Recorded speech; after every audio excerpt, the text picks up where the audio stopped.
আসসালামু আলাইকুম ওয়া রাহমাতুল্লাহি ওয়া বারাকাতুহু।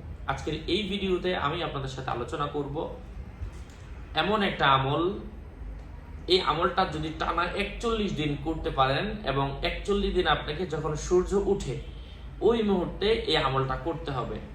আপনি এটা করলে যে কোনো মানুষ আপনার বাধ্য হবে, বশীভূত হবে। যদি জায়েজ উদ্দেশ্য থাকে তাহলে এই আমলটা আপনার জন্য।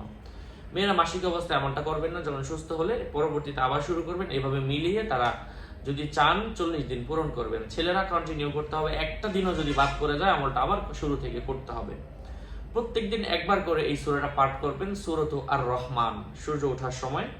এবং যখন সূরাটা পড়া হয়ে যাবে, এই যে আপনার এই আঙ্গুল, এটাকে শাহাদাত আঙ্গুল বলা হয়। শাহাদাত আঙ্গুলের মাধ্যমে আকাশের দিকে ইশারা করে আপনি আল্লাহ তাআলার কাছে দোয়া করবেন, যাকে উদ্দেশ্য সেই উদ্দেশ্য নিয়ে আল্লাহ সুবহানাহু ওয়া তাআলা এভাবে করলে তাকে সম্মানিত করবেন এবং যে কেউ তার বাধ্য হবে। যে